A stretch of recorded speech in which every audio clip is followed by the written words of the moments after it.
కూటమి ప్రభుత్వం ఏర్పాటై ఏడాదైన సందర్భంగా సుపరిపాలనలో తొలి అడుగులో 4వ రోజు కడప జిల్లా బద్వేల్ నియోజకవర్గ టీడీపీ ఇన్ఛార్జ్ రితీష్ కుమార్ రెడ్డి 23వ వార్డు రామాంజనేయ నగర్లో పర్యటించారు. గడప గడపకు తిరుగుతూ కూటమి ప్రభుత్వం అమలు చేస్తున్న అభివృద్ధి సంక్షేమ పథకాల గురించి ప్రజలకు వివరించారు. అభివృద్ధి కార్యక్రమాల గురించి కరపత్రాలు పంపిణీ చేశారు. ఈ సందర్భంగా రితీష్ కుమార్ రెడ్డి మాట్లాడుతూ సూపర్ 6 పథకాలలో 3 పథకాలు అమలు అయ్యాయి, ఇంకా 3 పథకాలు అమలు చేయబోతున్నామని పేర్కొన్నారు.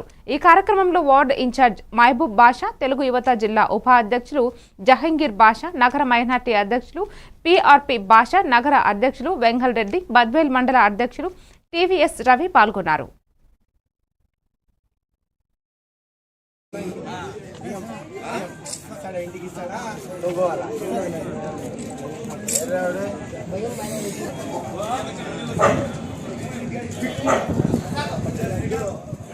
ఇప్పుడు అమ్యూనిటీస్ ఉన్నారు, మండే పంపించండి. ఈరోజు ఒకసారి ఎవరైనా విజిట్ రమ్మనండి. అమ్యూనిటీస్ వాళ్ళు ఉన్నారు, ఇక్కడ ఉన్నారు అమ్యూనిటీస్ ఉన్నారు. ఇదిగో మాట్లాడి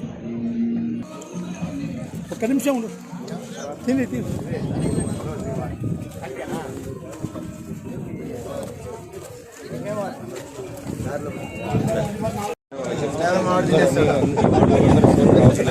అన్నైతే నంబర్ చేయిస్తాం. అసలు ఇవ్వట్లేదంట, పోతే డబ్బులు ఇస్తా అంటున్నారంటే ఏదో ఒకసారి ఎంక్వైరీ చేయండి, రిపోర్ట్ చేయాలి. ఏది ఇష్యూ రిపోర్ట్ చేయాలి. లోకల్ కూడా 10 మందిని విచారించాలి. లేడీస్ అంతా ఈవినింగ్ అంతా నాకు రిపోర్ట్ చేయండి. ఇది రెక్టిఫై చేసి సెటిల్ అయితే చూడండి, నీట్గా ఉండేది చూడండి. ఇదంతా అడగండి అని చెప్తున్నారు, మీరు కూడా విచారించండి ఒకసారి.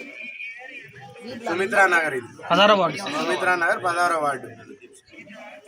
ఫైర్ ఆఫీస్ బ్యాక్ సైడ్ వస్తుంది, ఒకసారి విచారించండి.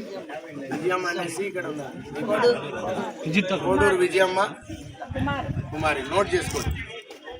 ఈడున్నారు, ఈడ కొంతమంది ఉంటారు లోకల్గా, విజయ్ వాళ్ళు ఉంటారు, చూపిస్తారు ఇలా ఇల్లంతా.